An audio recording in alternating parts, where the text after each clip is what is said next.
What's up, Canes fans? This is the Canes Insight Daily Podcast. I was at practice this morning, action-packed practice, full pads, a lot to discuss, a lot of fun, a lot of big plays. We'll be talking about all of that with exclusive info you can't get anywhere else. First, I want to talk about our friends at Elijah Levine Accident Attorneys, the absolute best in the business. If you've been injured in an accident, someone you care about has been injured in an accident, do not hesitate. Don't ask for recommendations. Don't ask for friends of boyfriends of friends. Talk to the best. Elijah Levine, 1-800-747-FREE, 1-800-747-3733. They'll take care of you from the beginning of the process to the end, and they don't get paid until you get paid. Take back control of your life. Also, Caneswear. Panther season's heating up. Heat just had a big win yesterday. You want to get ready for the playoffs? Go to Caneswear. They don't just have Canes gear. Miami Heat, Miami Dolphins, Florida Panthers, Inter Milan, and then, of course, the absolute best in Miami Hurricanes apparel. Again, you can go to the store in Davie, Arrowhead Plaza, or you can go to caneswear.com if you're anywhere else in the country, and they will treat you like family. Caneswear, the best in the business for Miami sports fans. All right, Canes fans, I am fired up. This is a huge, huge show. Not only is it the first practice of the spring with full pads, been waiting months for this, but it's also a major, major announcement. CanesInSight and Canes Connection, the official NIL collective of the Miami Hurricanes, are joining forces. We got all kinds of exclusive content coming up, both here on the Canes Insight podcast, on canesinsight.com, and on all the Canes Connection platforms. We're talking about exclusive interviews, all kinds of things that you are only going to get because we are joining forces, and it is going to be absolutely outstanding. But really, what I want to talk about is college football is unique as a sport. It's the only sport where the fans can have an impact on whether the players want to join the team, right? It's recruiting. The players pick. There's no salary cap. There's no draft. The players pick where they want to go based on the opportunities they get there in the fan base. The NIL era has cranked this to a whole nother level. You are watching this podcast in the middle of March because you are a Hurricane fanatic. You're not your average casual Hurricane fan. You are a maniac when it comes to the Canes. And if you're like me, I'm pretty sure you are, you think way too much about the Canes being great again.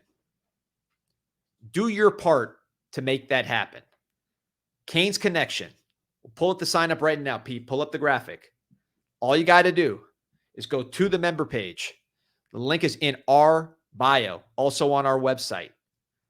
You click a plan. The plans go from $25 all the way to $100,000 a month, but the whole range. Pick a plan. Click the link that says add promo code, write CIS, and you get 20% off your first month. Plus, I give you a lot on the Canes Insight podcast, all the exclusive info I can give you in a public forum. You put in that promo code CIS, you have access to private Zoom calls, Q&As, regular Zoom calls, where I can provide non-public information that I can't share in this kind of forum. If you use promo code CIS, just like you see on the video, to sign up for Canes Connection. Is that the only reason you're signing up for Canes Connection? No. You're doing it because you need to be part of the solution, okay? Canes Connection is one of the best collectives in the country. You've seen what Miami's been able to do and the opportunities they provided Cam Ward. You've seen the opportunities they provided this top 5 class. But I know the numbers of Canes Insight. I know how many rabid Canes fans we have on the site. And if that community and the podcast community, all you guys, come together, do your part. I know it's hard-earned money. I know you guys have been working hard for it. I know this has to be something you care deeply about, which is the Miami Hurricanes. If you come together, this thing can get to such a level that nobody is going to be able to touch us. Do you want to get back to the days where Miami killed everybody and we weren't having to have these podcasts convincing you that these average teams were good? We can get back to that. This is part of it, and you can make an impact on it. Sign up. The link is in the bio, promo code CIS, and be part of the solution. And let's take this thing to a new level and start killing everybody again. Thank you. Go Canes. It's going to be a bright future with Canes Connection and Canes Insight, and we're only getting started. So we'll start with talking about a couple Canes Connection athletes who put on a show today at practice. Elijah Arroyo, tight end, missed 2 seasons ago with a knee injury. Last season came back, but his hamstring was acting up. He was absolutely outstanding today. Again, this is based on my own personal observations and just talking to different sources. He had a very long touchdown during team drill, showed off his speed. Guy's huge, and he is moving full speed, providing the combination of receiving and blocking. I know he spoke to the press recently, and he said that he felt like he was coming back. I feel great. I feel like Elijah Arroyo. The older Elijah Arroyo was on Green Tree today. It's again the speed to outrun our defense, the ability to break tackles, the physicality, the coordination with the ball in the air. He's got it all. He is an NFL tight end all day if he can stay healthy. And the guy throwing it to him had quite a day as well. Cam Ward, another Canes Connection athlete, another athlete that's really taken advantage of the opportunities provided by the Canes Connection. Put on a show, man.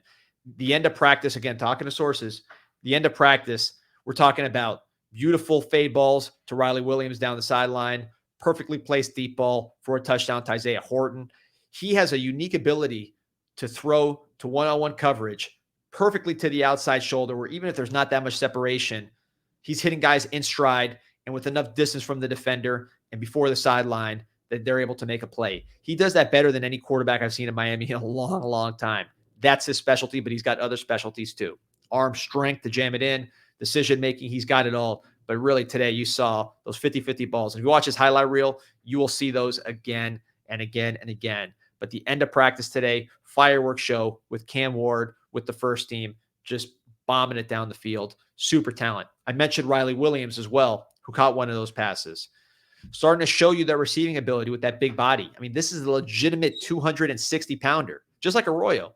With Arroyo and Riley Williams, you have all the size that you want as an inline tight end. Not just another guy who's physically transformed. I mentioned him on the first podcast, Isaiah Horton, the wide receiver originally from Tennessee. I think Murfreesboro, Tennessee, signed with Cristobal during the transition class and really has changed his body. He looks like a whole new receiver. He's number 2 now. Strong, fast. He can get deep. You saw it in the Texas A&M game, his ability to run by guys, but he's just gotten so much stronger that he's separating very, very easily. And he looks, I'm not saying he's going to be, I'm saying if you go to practice and look at number 2, he looks like an NFL receiver right now. Consistency catching the ball and consistency making those 50-50 plays and using his size, that's going to be the real step that gets him to the next level. I think Colby Young had him beat there as far as the ability to make those contested catches and use his size.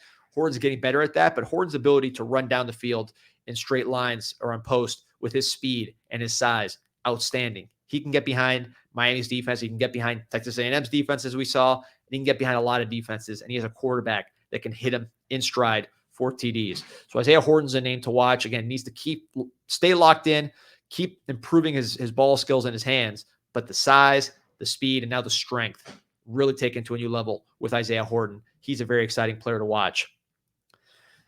I've said this name a bunch, right? You've heard me say this name, but continues to manifest. Nye Carr, wide receiver out of Georgia, true freshman, number 19. He doesn't look huge by any means.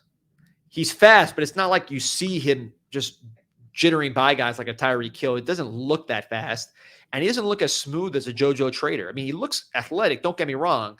But looking at him, you don't say, okay, this guy's an obvious stud. But every practice, he is making play after play after play, running by guys for long touchdowns, adjusting to underthrown balls, adjusting to balls outside of his frame, getting open over the middle, taking screens and exploding. He is just a baller. And if you look at his high school film and his high school production at a high level of Georgia football, that's what he did. He just finds a way to make plays. He's been making plays since day one, since he stepped on Green Tree, and he continues to do so in team settings. There's some receivers that look great in, skeletons. They look great in one-on-ones. And you put them in team play, and they kind of disappear. That's not Nye Carr. He is a pure receiver, a gamer. I haven't seen him in a real game, but the ability to do it in a team setting and when things are not perfect, that's what you like with Nye Carr. And I think if he has a great summer, and JoJo Trader, similar boat. JoJo Trader had a long touchdown today on one-on-ones. Still very smooth and impressive. If those guys can have good summers adding strength and really polishing their craft as far as running routes and just, getting ready to play at this level, they can make an immediate impact. It's one thing to do it the first practice. Then when you do the first practice, the next practice, the next practice, the next practice consistently, now you're becoming something. We'll see with more team drills on Saturday, scrimmage next Saturday. We'll see what they can do. But I think they're picking up steam at the right time, and they're being very consistent with the receiving position. Nycar, first on that list.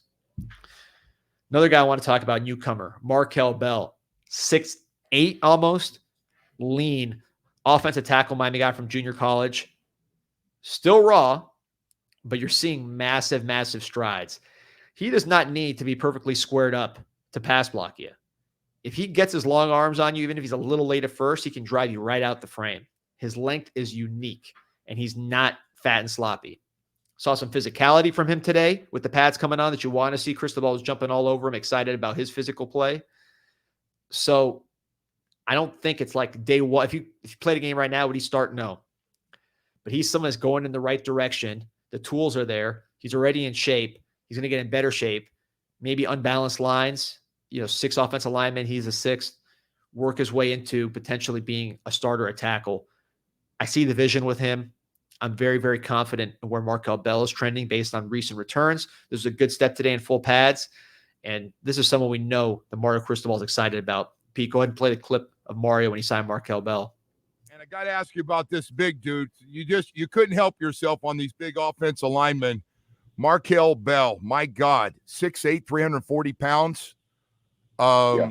Wow. Where do you line him up? What position you thinking coming into this thing? He's 6'8" if he sits with a curve. I mean, this guy he's a human eclipse. He's a complete a monstrosity of a human being, but he's extremely athletic, tremendous range. His hips, his feet, everything very flexible, very mobile, rangy, athletic, recoverability, heavy-handed, the light feet. He's a guy that's, again, a difference maker right away. So this is the type of talent that you're adding to the team. It's waves. It's not just, hey, we have a Jalen Rivers, or hey, we signed a Sampson and a Francis Mauanoa. It's now we have Markel Bell. We already have a Matt McCoy. Signed a Derek Plaz this year, who had a very, very impressive one-on-one rep against Marquise Lightfoot that had the whole offensive line staff excited. True freshman out of Jacksonville. So now you're adding waves of offensive linemen. So if you have some injuries, and you do have some injuries right now, guys are still stepping up, getting quality reps, and impressing. And once you get everybody together healthy, it's going to be a very, very impressive room and a very deep room, which Miami has not had probably since Jeff Stoutland era on the offensive line. So very, very positive signs there. I mentioned how the offensive line's been kind of transformed physically since Mario got here. Another position that's seen a transformation, linebacker. It just looks different. You don't see small, slow linebackers running around, really. There's no, 5'9", 5'10" guys running 4'9". You're seeing big, fast SEC-type linebackers. I should have said Miami-type linebackers, and there's a lot of them. One of them, Popo Aguirre, my Cuban brother out of Georgia. He was a freshman last year, played some special teams, but he's been starting all spring with the injury to Mauanoa. Wesley was saying it's a little banged up too. He's taken over, and he is looking really, really good. He's hitting everything that moves with the pads on today. He's fast. He's instinctive, good against the pass and the run. Just a complete linebacker and someone who I think is ready to make a major, major impact. And he's coming for that job next to Mauanoa. Will he get it? I don't know. But he was ready to hit today, put on the pads, was flying around, blowing things up, diagnosing things very, very fast, whether it's a screen, a run. His instincts are exceptional. He's not just a run and hit guy. He was a linebacker in high school, so he has experience. Also a running back at times. And I've heard from different coaches, you like to see your linebackers play a little bit of running back because they know where the holes are, right? They have vision just the other direction. Flip that vision for a linebacker, and you can still flow your way to the ball. It's the same concept, but in reverse. So Popo Aguirre is that kind of guy. Did a really, really, really nice job today and is having a very, very good spring. Another defensive player who really caught my eye, Jaden Harris, number 7. We knew he was fast coming out of high school. He reported a 4.4. I have no reason to doubt that. Or I think 4.39 he reported. Was a running back / corner in high school. Watch his high school film. lot of speed, but he was playing at a smaller level, more just being the best athlete on the field. Came here and played nickel. Had some nice moments, but really man coverage at that level was not his thing. But he was very physical, very fast, very tough. Put him at safety and Lance Guidry's defense. Year 2 now, really starting to blossom. Still has the size, still has the physicality, still has that speed of a corner, but locked in the safety position and making an impact against the run. Just flying around, using that speed, playing with reckless abandon. I really, really like Harris as far as his just, you want more fast physical players on the field to set a tone on that defense. I think he's sort of a tone-setting player. He actually spoke with the media today after practice of some things he's learned since he's been playing safety. A great adjustment. Just trust the coaches, and they said they see me better as playing the safety, so I just try to learn as much as I can from the safeties in the room. And I mean, I was lucky enough to learn from Cam and James, so that's a dream come true. I was cool with it. So whatever they want me to do, if they want me to carry the waters, clean the cars, I'm okay with it. So he's someone who's emerging, who's really picking up steam, and I think he will be a starter on this team one way or the other. Safety position is unique because you have Meach Powell, the Washington transfer, who's going to start for sure. He's really your starting free safety, but he plays nickel when you have really a passing strength on the formation. You have three wide receivers. He will line up in the nickel and cover. If you have more of a run-based formation, maybe 2 tight ends, maybe 2 backs, you'll see him go back to safety, and you'll see a linebacker come in like a Bobby Washington or a Cam Pruitt or Caleb Spencer, someone like that. But the safety position, again, fluid because of Meach Powell, but I think Jaden Harris will be in there regardless. The other safety in the mix, that as far as being a starter, Savion Riley, number 19, a transfer from Vanderbilt, showed a lot, kind of like Harris. Fast, strong, physical, still learning in terms of the coverage, but he made a very, very nice play today, an acrobatic play. He has athletic ability, and he has some SEC experience, played against a lot of these top SEC teams last year and played big snaps. I think he's someone who will help Miami. You want to find that rangy free safety like a Cam Kitchens type. Markeith Williams is second string and playing. He has some of that to his game. Powell, when he's at safety, has some of that too. Saquon Patterson had a really, really nice day, I thought. Just, still learning, but you can see the size. You can see the speed. He's a great blitzer. He's always around the ball, and he's better in coverage than I thought. There's still a little grabby. You'll still see some penalties. You'll have some miscues from him over the course of the year, but I think he's going to probably be ready to play as well. So safety, are you going to have another Cam Kitchens? I don't see that. A guy's going to get double-digit interceptions in his career. I'm not sure that's there. But in terms of guys that can run and hit and play hard and care about football, I think you're getting closer to that with the last few recruiting classes. Another position that's really, really interesting is, of course, the quarterback position. We talked about Cam Ward. Reese Poffenbarger did some nice things. Threw a perfect bomb to Xavier Restrepo in one-on-ones. Emory Williams out there practicing. Jakari Brown has had some moments as well. Threw a nice one to, I believe, JoJo Trader down the field.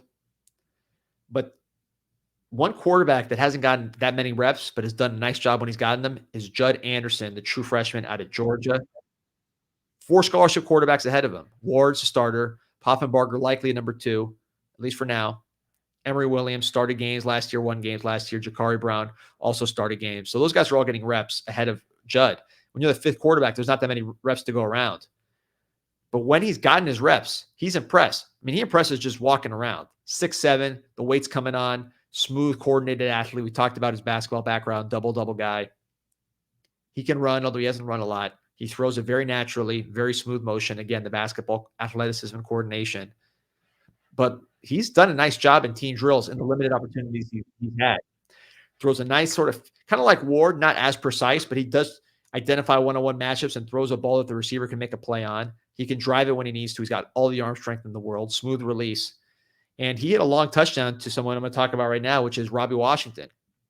Robbie Washington is, we talked about last show, playing corner, which he did play last practice, also played wide receiver last practice.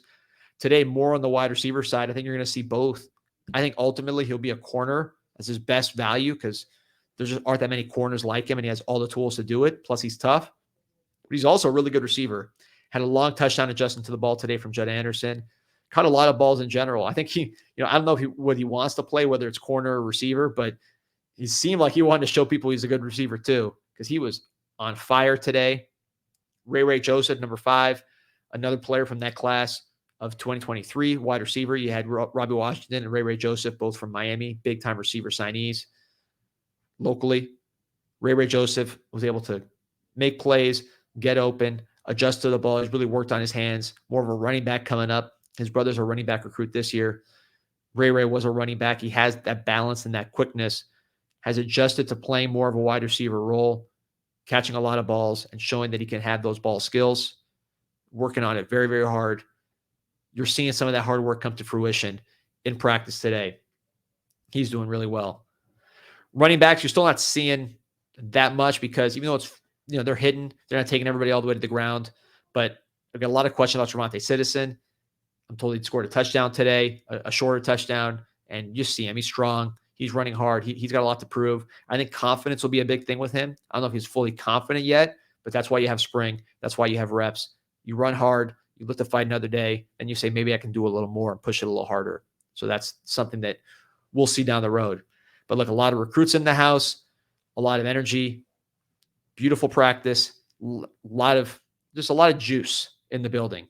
I think it starts with Cam Ward and what everybody knows he can do at the position. But overall, even when you're missing a lot of talented guys, a lot of potential All-American type guys, when you talk about a couple guys that weren't there today, and you're still able to make big plays and look like a talented unit, that's a step forward. Because I've seen some springs when you're missing a lot of guys and it looks ugly. This didn't look so ugly. This was fun to watch, and there's a lot of talent on the field.